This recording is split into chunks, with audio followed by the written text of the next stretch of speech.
La morada. Reinos olvidados, el elfo oscuro, 1. De R. A. Salvatore. Capítulo 14. El debido respeto. Avanzaban por el laberinto de túneles con la levedad de la brisa. Cada paso era ejecutado con sigilo y acababa en una posición de alerta. Eran los estudiantes del 10º curso, su último año en Melee Mactere, y realizaban sus prácticas tanto dentro como fuera de Menzoberranzan. Ya no llevaban palos a guisa de armas, de sus cinturones colgaban ahora armas de adamantita, finamente forjadas y con filos como navajas.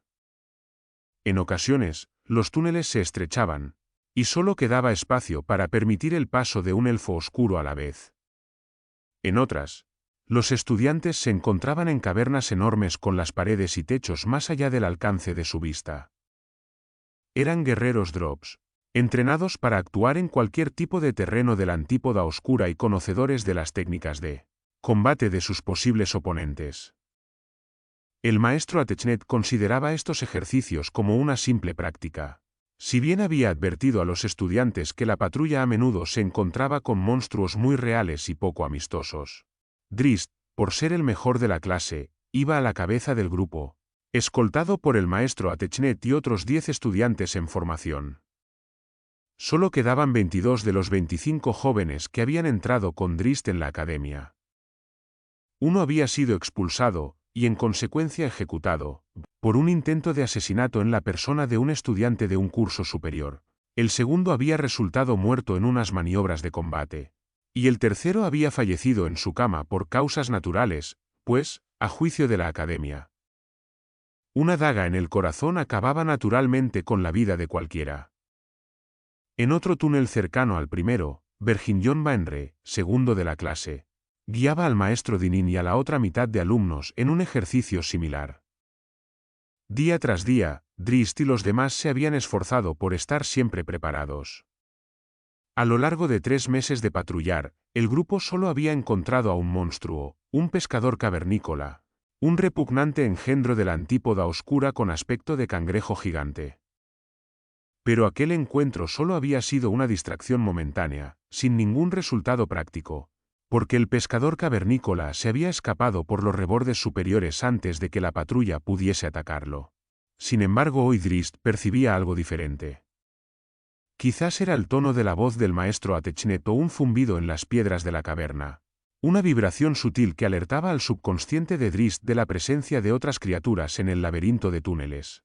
El joven había aprendido a confiar en sus instintos y no se sorprendió cuando con el rabillo del ojo captó el brillo delator de una fuente de energía en un pasadizo lateral. Hizo una señal al grupo para detener su marcha, y después trepó velozmente para situarse en un pequeño repecho que le permitía ver por encima de la salida del pasaje lateral. Cuando el intruso apareció en el túnel principal, se encontró de pronto tendido de espaldas y retenido por el cuello por las hojas cruzadas de 2 cimitarras. Drizzt se apartó en el acto al ver que su prisionero era otro estudiante Dro.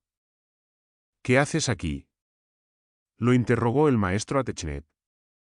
Sabes que nadie excepto las patrullas pueden recorrer los túneles fuera de Menzoberranzan. Os suplico perdón, maestro, rogó el estudiante. Traigo noticias de una alarma. Los integrantes del grupo se apretujaron alrededor del mensajero, pero Atechnet los hizo retroceder con una mirada furiosa y ordenó a Drizzt que los dispusiera en las posiciones de defensa. «Ha desaparecido una niña», añadió el estudiante. «Una princesa de la casa Baenre. ¿Han visto monstruos en los túneles?» «¿Qué clase de monstruos?», preguntó Atechnet. Un sonoro castañeteo, como si golpearan 2 piedras entre sí, respondió a su pregunta. «Oseogarfios», le transmitió Atechnet a Drizzt, que estaba a su lado. El joven no había visto nunca a esas bestias, pero sabía lo suficiente para comprender por qué el maestro Atechnet había pasado bruscamente al código manual. Los oseogarfios cazaban valiéndose de un sentido del oído mucho más agudo que cualquier otra criatura de la antípoda oscura. Drizzt retransmitió inmediatamente la señal al resto de los estudiantes, que mantuvieron un silencio absoluto a la espera de las instrucciones de su maestro. Esta era la clase de situaciones para las que se habían entrenado durante 9 años. Y solo el sudor en las palmas de sus manos traicionaba la calma aparente de los jóvenes Drops. Las bolas de oscuridad no detendrán a los osogarfios, señaló a Technet a sus tropas. Ni tampoco estas. Señaló la ballesta que empuñaba y el dardo envenenado listo para disparar. El arma habitual de los Drops en el ataque inicial. Technet guardó la ballesta y desenvainó su espada. Debéis buscar una brecha en la armadura ósea de la criatura, les recordó a Technet, y deslizar la espada hasta la carne. El maestro tocó el hombro de Drist, y reanudaron la marcha juntos, escoltados por los estudiantes formados de uno en fondo. El castañeteo se escuchaba con claridad, pero al resonar en las paredes de piedra de los túneles, resultaba difícil precisar de dónde provenía. Technet dejó que Drist los guiara y se sintió impresionado por la rapidez demostrada por el joven en descubrir el rumbo correctamente. Drist avanzó con toda confianza, a pesar de que otros integrantes de la patrulla no dejaban de mirar nerviosos a su alrededor, porque no sabían dónde estaba el peligro ni la distancia que los separaba. Entonces un sonido particular, que se destacó entre el estrépito del castañeteo y sus ecos, los inmovilizó.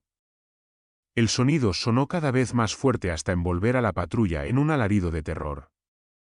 Era el grito de un niño. La princesa de la casa Baenre. Le transmitió a Technet a Drist. El maestro comenzó a dar las órdenes para que los estudiantes adoptaran la formación de combate, pero Drist no esperó a saber cuáles eran. El alarido le había provocado un estremecimiento de repulsión, y, cuando volvió a sonar, el fuego de la cólera ardió en sus ojos lila. Drist corrió por el túnel, con el frío metal de sus cimitarras señalando el camino. Technet ordenó al resto del grupo que lo siguiera. Odiaba la posibilidad de perder a un estudiante tan capacitado como Drist, pero también se podía sacar provecho de la temeridad de las acciones del joven. Si los demás presenciaban cómo el mejor de la clase moría por haber cometido una estupidez, sería una lección que los demás tardarían mucho en olvidar. Drist desapareció en un recodo muy cerrado y fue a salir a un pasillo largo y estrecho de paredes rotas. Ahora no se escuchaba eco alguno, solo el hambriento castañeteo de los monstruos agazapados y los ahogados sollozos de la niña. Su fino oído captó el suave rumor de la patrulla a su espalda, y comprendió que, si él podía escucharlo, también podían hacerlo los osogarfios. Drist no quería renunciar a su cólera ni a la urgencia de su empresa. Subió hasta una cornisa, a 3 metros de altura, confiado en que seguiría a todo lo largo del pasillo. Cuando pasó por la última vuelta, apenas si pudo distinguir el calor de los monstruos a través de la borrosa frialdad de sus exoesqueletos, caparazones de hueso que tenían casi la misma temperatura de la piedra. Las bestias eran 5. 2 de ellas vigilaban el pasillo apretadas contra las rocas y las otras 3, metidas en un rincón, jugaban con una cosa que gemía. Drist controló sus nervios y continuó su avance por la cornisa, con todo el sigilo de que era capaz, para deslizarse más allá de los centinelas. Entonces vio a la princesa, hecha un ovillo a los pies de uno de los monstruosos bípedos. Las sacudidas de los sollozos le indicaron que aún vivía. Drist no tenía intención de trabar combate con las bestias si podía evitarlo, y confiaba en poder acercarse y rescatar a la niña. Entonces la patrulla apareció por el recodo del pasillo, y Drist se vio forzado a la acción. «¡Centinelas!», gritó a voz en cuello, y su advertencia salvó la vida de los 4 primeros del grupo. Drist volvió su atención de inmediato a la niña herida al ver que uno de los osogarfios levantaba uno de sus pesados pies armados con garras para aplastarla. La bestia tenía casi el doble de la estatura de Drist y pesaba unas 5 veces más. Estaba protegida de pies a cabeza con el duro caparazón de su exoesqueleto y provista de un largo y poderoso pico además de unas garras como guadañas. 3 de estos monstruos se interponían entre Drist y la niña. Drist no hizo caso a todos estos detalles en aquel horrible y crítico momento. Sus temores por la niña superaban cualquier preocupación por el peligro que se erguía ante él. Era un guerrero Drow, un luchador preparado y equipado para la batalla, mientras que la niña se encontraba indefensa. Dos de los oseogarfios corrieron hacia la cornisa, y Drizzt aprovechó la oportunidad. Dio un salto y voló por encima de ellos para ir a caer delante de la tercera bestia, a la que atacó sin perder un segundo. El monstruo se olvidó de la niña en cuanto las cimitarras lanzaron una lluvia de golpes contra su pico para destrozar su armadura facial en busca de una grieta por donde asestar una estocada mortal. El oseogarfio retrocedió, espantado por la furia de su oponente e incapaz de seguir el velocísimo movimiento de las cimitarras. Drizzt sabía que tenía ventaja en el combate contra este monstruo, pero también era consciente de que los otros dos no tardarían en atacarlo por la espalda. Prosiguiendo con su ataque implacable, se apartó de su posición al lado de la bestia y la rodeó para cortarle la retirada. Después se dejó caer al suelo y utilizó su cuerpo como una palanca entre las gruesas piernas del monstruo para hacerlo caer. En cuanto consiguió su propósito, se encaramó sobre el corpachón y buscó una brecha en la armadura de hueso. El oseogarfio intentó defenderse como pudo, pero su enorme peso le impedía moverse con la rapidez suficiente para evitar el asalto. El joven Drow sabía que su situación todavía era más desesperada. En el corredor se libraba una batalla contra los centinelas, aunque Drizzt dudaba que Atechnet y los demás pudieran acabar con ellos a tiempo para detener a los dos oseogarfios, que avanzaban para rescatar a su compañero. La prudencia dictaba que Drizzt abandonara su posición sobre la bestia caída y pasara a una postura defensiva. Sin embargo, el grito de agonía de la niña borró cualquier idea de prudencia. La cólera brilló en los ojos de Drizzt con tanta fuerza que incluso el oseogarfio, un ser casi sin inteligencia, comprendió que su vida llegaba a su fin. Drizzt formó una V con las puntas de sus cimitarras y las hundió con todas sus fuerzas en la nuca del monstruo. Al ver una pequeña hendidura en el caparazón, cruzó las empuñaduras de sus armas, invirtió las puntas, y partió el hueso. Entonces unió las empuñaduras y hundió las hojas como si fuesen una sola en la carne blanda hasta alcanzar el cerebro de la bestia. Una pesada garra cortó el pibafu y la carne de Drizzt entre los omóplatos. El joven se zambulló de un salto y rodó por el suelo hasta levantarse al otro lado del corredor, con la espalda cubierta de sangre contra la pared. Solo uno de los oseogarfios avanzó hacia él, el otro recogió a la niña. «No», gritó Drizzt. Se lanzó al ataque, pero su adversario lo rechazó de un manotazo. Entonces, paralizado por el horror, observó cómo la otra bestia acababa con la vida de su víctima. La rabia reemplazó al horror en los ojos de Drizzt. Su rival se abalanzó sobre él, dispuesto a aplastarlo contra la pared. El guerrero Drow adivinó su intención y no se apartó de donde estaba. En cambio, apoyó las empuñaduras de sus cimitarras contra la pared por encima de sus hombros. Con la inercia de los casi 400 kilos del monstruo, ni siquiera su armadura de hueso podía proteger al oseogarfio de las hojas de adamantita. El choque aplastó a Drizzt contra la pared y lo dejó sin resuello, pero la bestia acabó con las cimitarras hundidas en el vientre. La criatura retrocedió, en un intento desesperado por verse libre de las cimitarras, sin darse cuenta de que no podía escapar de la cólera de Drizzt Do'Urden. El joven retorció sus armas en las heridas. Después se apartó de la pared con todas sus fuerzas y de un empellón derribó al monstruo, que cayó de espaldas. Drizzt había acabado con dos de sus enemigos, y la patrulla había tumbado a los dos centinelas, aunque esto no resolvía sus problemas. El tercer oseogarfio inició su ataque mientras él intentaba sacar sus cimitarras de las entrañas de su última víctima. Drizzt no tenía salvación. En aquel momento apareció la segunda patrulla, y Dinin, acompañado por Verginion Banre, penetró en el corredor sin salida, por la misma cornisa que había utilizado Drizzt. El oseogarfio se apartó del joven para hacer frente a la nueva amenaza. Drizzt ignoró la herida en la espalda y las magulladuras en las costillas. Apenas si podía respirar, pero tampoco tenía mucha importancia. Por fin consiguió sacar una de sus cimitarras, y cargó contra la espalda del monstruo. Atrapado entre 3 expertos espadachines, el oseogarfio cayó muerto en un par de minutos. Por fin el corredor quedó despejado, y los demás elfos oscuros se reunieron con los otros. Solo habían perdido a un estudiante en el combate contra los centinelas. Una princesa de la casa Barrisón del Armo, comentó uno de los estudiantes de la patrulla de Dinin, al ver el cadáver de la niña. Nos dijeron que era una princesa de la casa Baenre, replicó otro, perteneciente al grupo de Atechnet. Drizzt no pasó por alto la discrepancia. Verginion Baenre se apresuró a comprobar si efectivamente la víctima era su hermana menor. No es de mi casa, dijo con evidente alivio después de una rápida inspección. Después soltó una carcajada cuando observó otros detalles y añadió, «Ni siquiera es una princesa».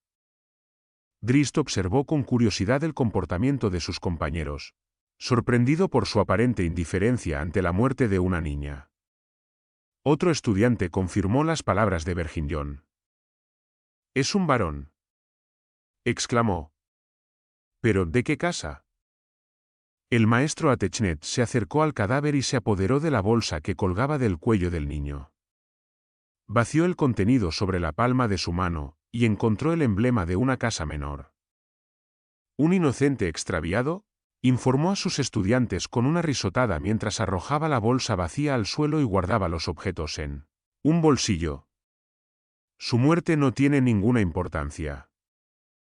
«Una excelente pelea», se apresuró a señalar Dinin, con una sola baja. «Podéis volver a Menzoberranzan orgullosos del trabajo que habéis realizado hoy». Drizzt golpeó las hojas de sus cimitarras entre sí como una sonora manifestación de protesta. «Formad y emprended el camino de regreso», ordenó Atechnet sin hacerle caso. «Os habéis comportado muy bien». Entonces se fijó en Drizzt, que se disponía a cumplir la orden. «¿Excepto tú?», rugió Atechnet. «No puedo pasar por alto el hecho de que has matado a 2 de las bestias y ayudado a liquidar a una tercera, pero has puesto en peligro a todo el resto de la patrulla con tu estúpida osadía». «Os avisé de los centinelas», tartamudeó Drizzt. «Al demonio con tu advertencia», gritó el maestro. «Atacaste sin esperar la orden.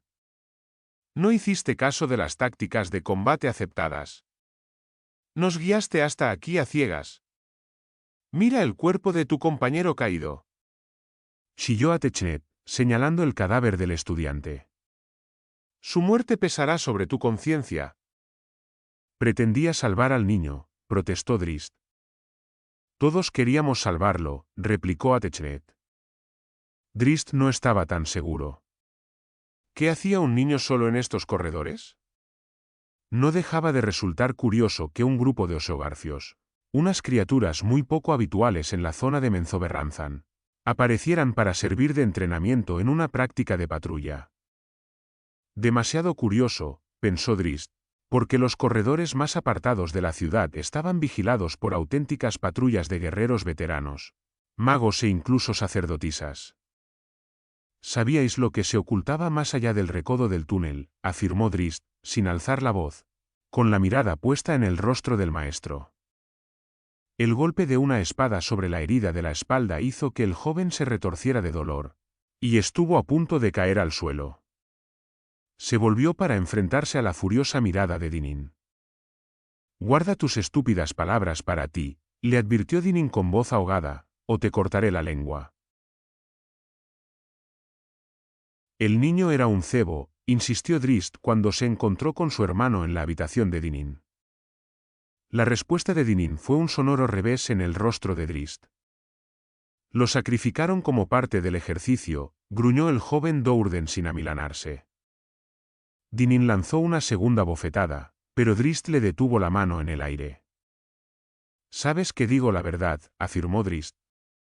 «Lo sabías desde el primer momento». «Aprende de una vez cuál es tu lugar, segundo hijo», replicó Dinin, con un tono de amenaza, «en la academia y en la familia».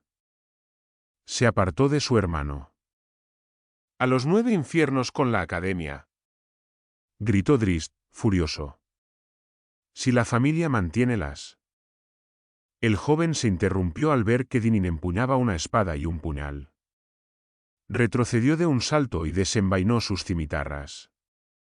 No deseo luchar contigo, hermano, dijo. Pero debes saber que si atacas me defenderé. Solo uno de nosotros saldrá vivo de aquí. Dinin pensó su próximo movimiento con mucho cuidado. Si atacaba y vencía, desaparecía la amenaza a su posición en la familia. Desde luego nadie, ni siquiera la matrona Malicia, objetaría el castigo impuesto a la insolencia de su hermano menor. Sin embargo, Dinin había visto combatir a su hermano. Dos oseogarfios. Incluso Zacnafein habría tenido dificultades para conseguir la victoria. Por otra parte, Dinin sabía que, si no cumplía su amenaza, si dejaba impune el reto, quizá Drist se sintiera envalentonado en sus enfrentamientos futuros, y acabara tentándolo la traición que siempre había esperado del segundo hijo. ¿Qué ocurre aquí?, preguntó una voz desde la puerta de la habitación. Los dos hermanos se volvieron para encontrarse con su hermana Vierna, una maestra de Aractinilit.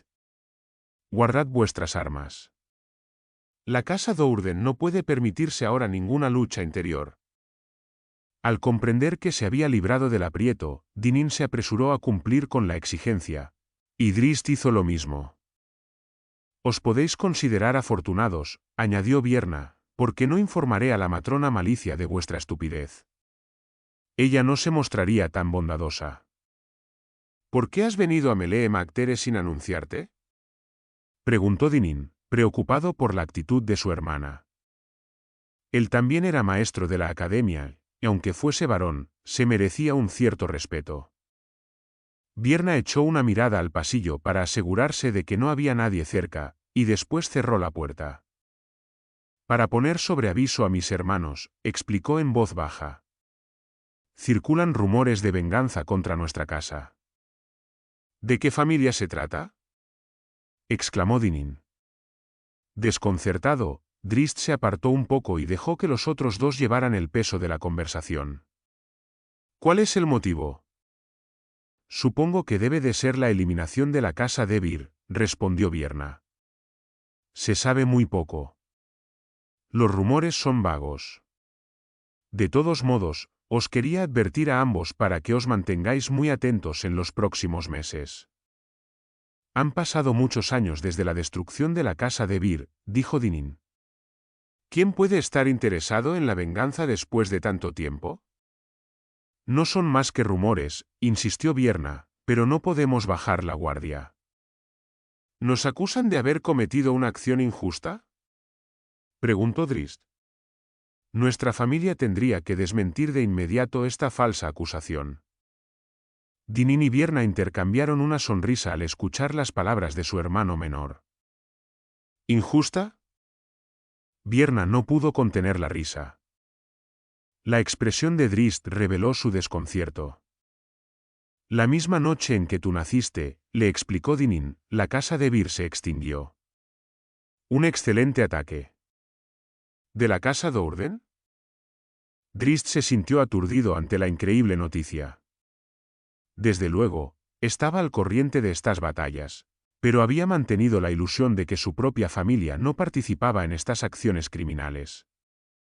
Uno de los mejores ataques de todos los tiempos, se vanaglorió Vierna. No quedó ni un testigo vivo. ¿Tú, nuestra familia, asesinó a otra familia? Vigila tus palabras, segundo hijo, le advirtió Dinin. La tarea se ejecutó a la perfección. Por lo tanto, a los ojos de Menzoberranzan nunca existió.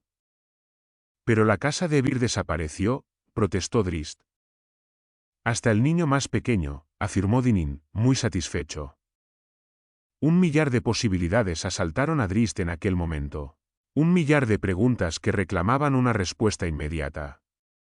Una en particular le dio la sensación de que se ahogaba en su propia bilis. ¿Dónde estaba Zacnafein aquella noche? En la capilla de las sacerdotisas de la casa de Vir, desde luego, contestó Vierna. Como siempre, Zacnafein cumplió con su cometido de una manera brillante. Drist sintió que se le iba la cabeza, incapaz de creer en las palabras de su hermana. Sabía que Zack había matado a otros Drops, que había matado a sacerdotisas de Yod, pero siempre había dado por supuesto que el maestro de armas lo había hecho obligado por las circunstancias, en un acto de legítima defensa. Tendrías que mostrar más respeto por tu hermano, le reprochó Vierna. Empuñar tus armas contra Dinin.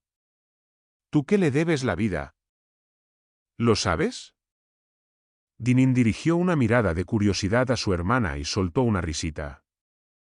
Aquella noche tú y yo estábamos fusionados, le recordó Vierna. Claro que lo sé. ¿De qué habláis? Preguntó Drist, asustado por lo que podía ser la respuesta. Tú eras el tercer hijo varón de la familia, respondió Vierna, el tercer hijo vivo. He escuchado hablar de mi hermano Nal. El nombre se atascó en la garganta de Drist cuando comprendió la realidad. Hasta ahora lo único que sabía de Nalfheim era que había muerto a manos de otro Drow. Ya aprenderás en tus estudios en Aractinilit que el tercer hijo vivo es sacrificado a Yod, añadió Vierna. Por lo tanto, tú estabas destinado al sacrificio. La noche de tu nacimiento, la misma noche en que la casa Dourden luchó contra la casa de Vir, Dinin pasó a ocupar la posición de hijo mayor. La mujer dirigió una mirada astuta a su hermano, que se erguía orgulloso con los brazos cruzados sobre el pecho. Ahora ya puedo hablar de este tema. Vierna sonrió a Dinin, que con una inclinación de cabeza expresó su conformidad. Ocurrió hace tanto tiempo que nadie puede pensar en imponer un castigo a Dinin. ¿De qué habláis? Exclamó Drist, casi dominado por el pánico. ¿Qué hizo Dinin? Hundió su espada en la espalda de Nalfheim, respondió Vierna, muy tranquila. Drist creyó que vomitaría. ¿Sacrificio? ¿Asesinato? ¿La aniquilación de una familia, incluidos los niños? ¿De qué hablaban sus hermanos? Muestra más respeto por tu hermano, insistió Vierna. Le debes la vida. Os advierto a los dos, continuó suavemente Vierna, con una mirada que estremeció a Drist y arrebató la confianza que exhibía Dinin. La casa Dourden puede estar en el camino de una guerra. Si os peleáis entre vosotros, la cólera de vuestras hermanas y de la matrona Malicia, 4 grandes sacerdotisas, caerá sobre vuestras despreciables almas. En la seguridad de que su amenaza tenía suficiente peso, dio media vuelta y salió de la habitación. Yo también me voy, susurró Drist, que solo deseaba poder ir a esconderse en algún rincón oscuro. Te irás cuando te dé permiso. Lo regañó Dinin. Recuerda cuál es tu lugar, Drist Dourden, en la academia y en tu familia. Como tú recordaste el tuyo con Nalfheim. Ganamos la batalla contra los de Vir, contestó Dinin, sin ofenderse. El acto no significó ningún peligro para la familia. Otro ataque de náusea sacudió a Drist. Le pareció que el suelo se alzaba para engullirlo, y casi deseó que así fuese. Vivimos en un mundo difícil, comentó Dinin. Nosotros lo hemos hecho así, replicó Drist, que reprimió prudentemente su deseo de acusar a la reina araña y su religión amoral que sancionaba estas acciones destructivas y traicioneras, advertido de que Dinin deseaba su muerte. También comprendió que, si le daba ocasión a su taimado hermano de poner a las mujeres de la familia en contra suya, Dinin la aprovecharía. Tienes que aprender, añadió Dinin, más tranquilo, a aceptar la realidad que te rodea. Tienes que aprender a reconocer a tus enemigos y a derrotarlos. Con todos los medios a mi alcance, dijo Drist. Es lo que caracteriza a un auténtico guerrero, afirmó Dinin, con una risa malvada. ¿Nuestros enemigos son los elfos oscuros? Somos guerreros Drops, declaró Dinin, severo. Hacemos lo que sea necesario para sobrevivir. Como tú lo hiciste la noche de mi nacimiento, razonó Drist, aunque esta vez ya no quedaba ni rastro de ira en su tono. Fuiste lo suficientemente astuto para salir bien librado. La respuesta de Dinin, pese a que la esperaba, hirió al joven Drow en lo más íntimo. Nunca ocurrió tal cosa,